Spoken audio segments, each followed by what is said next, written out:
I read some news the other day that David Kaye will not be reprising his role for Sesshoumaru for InuYasha, the final act. Now, I was actually pretty sad when I heard this because David Kaye was one of the few actors I really enjoyed in InuYasha.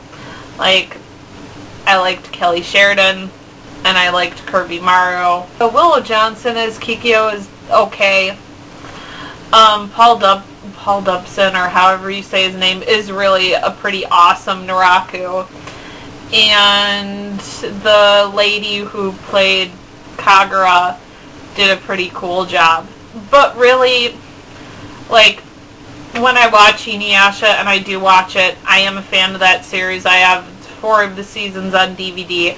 When I watch it, I don't watch it in English. I watch it subtitled because, like, 70% of the dialogue in the show belongs to either InuYasha or Kagome. And by the way, I freaking hate the way they mispronounce her name. It's not Kagome, it's Kagome. Like, why do they emphasize that middle the syllable? It sounds so stupid to me, but whatever. I, like everybody else with ears, don't really like Moneca Stori, I think that's how you say her name, as Kagome. She's not very good in that role. I don't even know any of her other work. She just is either way too flat and kind of has a dull surprise voice, or she just sounds too ditzy, and it's irritating to listen to her. I know a good amount of people do like Richard Cox as InuYasha, but he, in my opinion, just does not hold a candle to Kaye Yamaguchi, who, you know, voices him in English. In Japanese, wow. And it's all like his non-verbal utterances, like all of InuYasha's grunts and growls and sighs and like all the little noises that he puts in, and like his thing. It's such a multi-layered, like, organic performance. He like breathes the character. And, like, there are very few actors who I've heard in either Japanese or English do what he does to that character. And he just seemed to understand also the character's innocence versus where he just doesn't understand things kind of through no fault of his own, and that actually makes him endearing versus annoying, like Richard Cox. Like, to me, he just sounds like he yells all of InuYasha's lines, and he just sounds angry, like, all the time, and I'm like, you know, you can pull it back a little. I probably would have liked him a lot better as that character, but yeah, so I wasn't even planning on watching the final act dubbed. I really didn't have any interest, but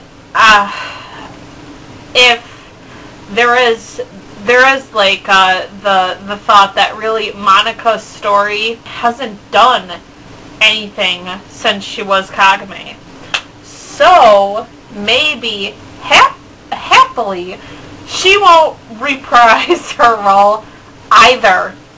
And that, for me, and I think admittedly for a few other people, would actually be a really good thing. I mean, if they get somebody good to replace her, I can totally see myself DVRing the first episode. Kelly Sheridan is confirmed to be working on Sango, and that's good because she's good. And Kirby Maru is also likely to come back because he actually does still work, and so does Paul Dubson. And I think Willow Johnson still works too. And also, those people aren't really promoters. Like, one of the reasons why Funimation has all the money and Viz doesn't is because they promote the crap out of their voice actors. The last voice actors you just saw at any con anywhere probably all came from Funimation. If you think of 5 voice actors or actresses off the top of your head, at least 3 of them will be on the Funimation payroll. And Viz really doesn't do that with its voice actors. They don't, pimp them out like Funimation does. And I think that Funimation's star power is a big reason why, so many American fans like the voice actors from there, because they know who they are. They see them at cons. They hear them tell their funny stories and do their shtick and sell their CDs and, promote their side projects and, talk about their lives, whatever. So right now I'm wondering who Viz will hire, because, they own the rights, to play the roles that, the other actors from the Ocean Group, if the Ocean Group is still together, I don't know, isn't doing. I guess that maybe they'll put the money in and hire, some of those folks down in Texas. Or they could get some unknowns in. And I'm really actually surprised that now I care about the dub. Because I want to see how this goes down. I mean, if they have all the same people back, sans for David Kaye, which is one of the reasons why I would have watched the dub, because he is pretty awesome, then I'll watch it at my own discretion, but I won't TiVo it or DVR it. I don't know, wait and see. I'm actually excited, and I'm hoping that they really do please replace the woman who plays Kagome with somebody who actually knows what the hell she's doing with that character, please. That would be really good. I would be surprised if Richard Cox, didn't reprise his role. Of course, I'd kind of like to see what somebody else would do with it, but I'm sure he'll get the part again. But please, somebody different for Kagome would be really, really good. Auf Wiedersehen.